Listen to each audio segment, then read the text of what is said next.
Hi guys, இன்றைக்கி நம்ம என்ன பார்க்க போகிறோன்னா ஒரு ஹெல்த்தியான பிரேக்ஃபாஸ்ட் கம்பு தோசை. வாங்க எப்படி செய்யலான்னு பார்க்கலாம். நான் அதுக்கு 2 கப் இட்லி ரைஸ் எடுத்திருக்கேன். கூடவே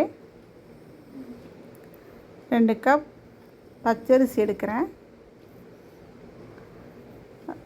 1/2 கப் உளுந்து, 1 ஸ்பூன் வெந்தயம். இதெல்லாம் மிக்ஸ் பண்ணி தண்ணி ஊற்றி ஊற வச்சுருங்க. ஒரு 6 மணி நேரம் ஊற வைங்க. இங்கே கம்பு நான் தனியாக ஊற வைக்கிறேன். நான் முழு கம்பு போடலை, கம்பு குருணை உடைச்ச கம்பு தான் போடுறேன். அதனால் ஒரு மணி நேரம் ஊறினா போதும். இதை நான் தனியாக ஊற வைக்கிறேன். அதுக்கப்புறம் ஊறிடுச்சு பாருங்கள். அதை நான் கிரைண்டரில் போட்டு அரைக்கிறேன். மாவு ரெடி ஆகிடுச்சு. கூட கொஞ்சம் உப்பு மட்டும் போட்டு மிக்ஸ் பண்ணி வைக்கிறேன்.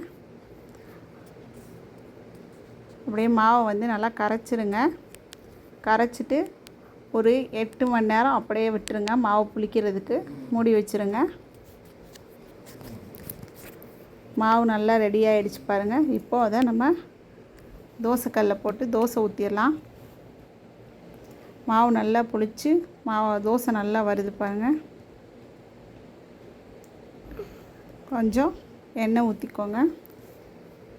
பாருங்கள், எடுக்கவே தோசை அவ்வளோ அழகாக வருதுன்னு. நல்லா கிறிஸ்பி ஆயிடுச்சு பாருங்கள். இன்னொரு தோசை ஊற்றிக்கோங்க.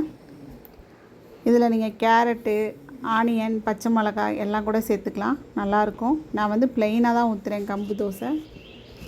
நம்ம விருப்பம் தான், நமக்கு எப்படி வேணுமோ போட்டு செஞ்சுக்கலாம். தோசை நல்லா நைஸாக வருது பாருங்கள். அதுக்கு நான் சின்ன வெங்காயம் போட்ட சாம்பாரும் தக்காளி சட்னியும் பண்ணியிருக்கேன். கம்பு தோசைக்கு தக்காளி சட்னி சாம்பாரும் நல்ல காம்பினேஷனாக இருக்கும். கண்டிப்பாக ட்ரை பண்ணி பாருங்கள். ஈஸியான ரெசிபி. தேங்க்யூ.